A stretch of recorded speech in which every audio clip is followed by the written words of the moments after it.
It was supposed to be a triumph. A very big hello and welcome. The president served as master of ceremonies at the Kennedy Center Honors. But headline, Kennedy Center Honors ratings tank like never before thanks to Trump.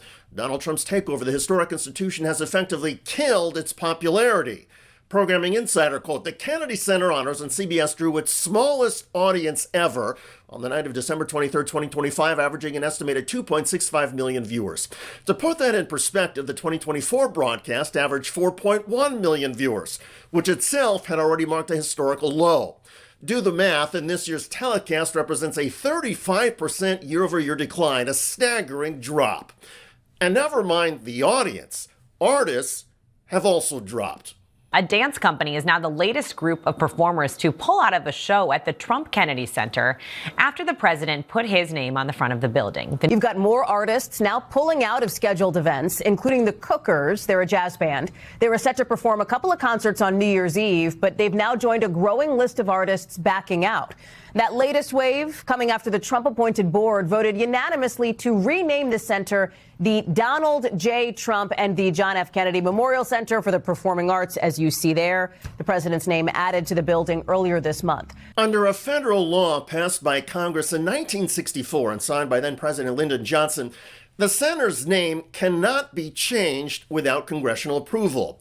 House Democrat Joyce Beatty of Ohio has now filed a lawsuit against Trump and against his Kennedy Center board. It was by statute put into the congressional statute that only the Congress would be able to do a name change. In the buildings shortly after John F. Kennedy's assassination in 1963, in 1964, it was named after him. It is the only living memorial dedicated to him. And it is very clear that the board did not have the authority to do what they did. And so that makes it illegal. It's quite that simple. Beatty's filing mentions Trump's name being added to the building's signage, describing it as scenes more reminiscent of authoritarian regimes in the American Republic. The suit alleges the name change is a flagrant violation of the rule of law, as Congress intended the center to serve as a living memorial to President Kennedy and a crown jewel of the arts for all Americans, irrespective of party. Amidst that lawsuit against the Trump team, the Trump Kennedy Center board is now threatening a lawsuit against a jazz musician who canceled a performance. This is against jazz artist Chuck Red. Now, the Trump Kennedy Center is led by Trump's appointee, Richard Grenell, and the center is saying that they want to sue this jazz artist for $1 million. This is after Red announced that he was canceling. Other artists, though, are also pulling out, including folk singer Christy Lee. She wrote on Instagram that missing out on the ticket revenue will hurt her, but she added this. Losing my integrity would cost me more than my paycheck. She goes on to say that when American history starts getting treated like something you can ban, erase, rename, or rebrand for somebody else's ego, I cannot stand on that stage and sleep right at night. On top of the artists canceling their performances, Donald Trump and his Kennedy Center board are also being snubbed now by CBS, the very network that broadcast the Kennedy Center Honors show that Donald Trump hosted. On top of Donald Trump's remarks being edited down by CBS from 10 minutes to 2 minutes that were broadcast on the network show, the network is still referring to the center as the Kennedy Center, not the Trump Kennedy Center. CBS said it will continue calling the facility by its legal name in accordance with the law passed years ago by Congress.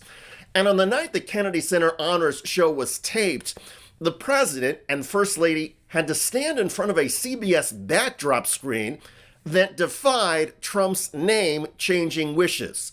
Here's Trump speaking to reporters about honorees. Well, we have great honorees. This is a group that really is unique. I think it's one of the, look, over the years I've been watching, and you've had some wonderful honorees, but I think this is really very much unparalleled. So the cancellations of other artists, though, are also unparalleled, and the headlines keep coming. Rolling Stone, more Kennedy Center performers pull out after Trump's name change.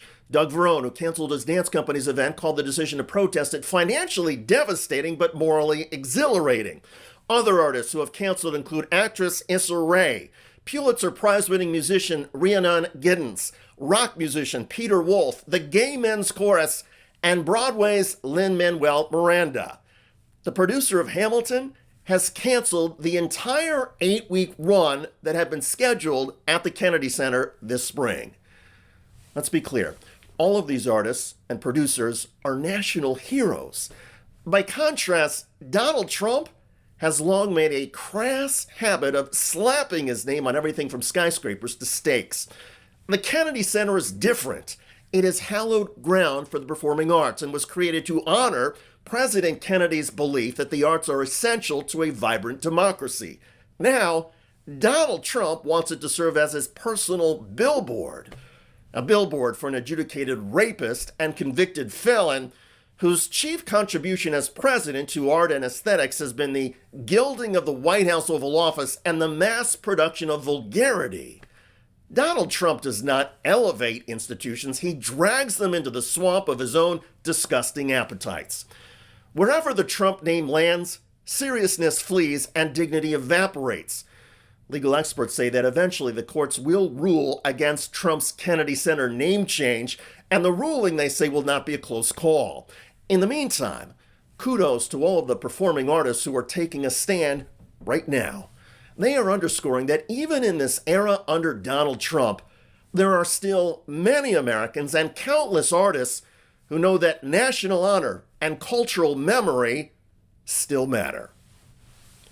By the way, the latest Epstein files released by the Department of Justice include a graphic and disturbing allegation against Donald Trump. Headline, unnamed victim alleges Trump raped her. Quote, among the newly released materials is an FBI case file F-000-20518 dated October 2020 that contains an allegation of rape involving Trump. The document does not identify the source of the allegation, as names and other identifying details have been redacted. Here is more reporting on 20518. Mediaite rape claim. An FBI case file from late 2020 includes a rape accusation against the president. A limo driver said he overheard a very concerning phone call Trump had in 1995 where Trump kept saying the name Jeffrey. The limo driver, who has his name redacted, said Trump made references to abusing some girl. He later discussed driving Trump with a woman in 1999, the unnamed limo driver said. Donald J. Trump has raped me along with Jeffrey Epstein, the man said the woman told him. The limo driver said he urged the woman to tell the police, but she said she can't because they will kill me. The woman was later found with her head blown off in Oklahoma. Check out that video at the link below. It generated a lot of comments on YouTube. One of the most popular was from Mark, who wrote, everyone knows he's guilty. I hear you.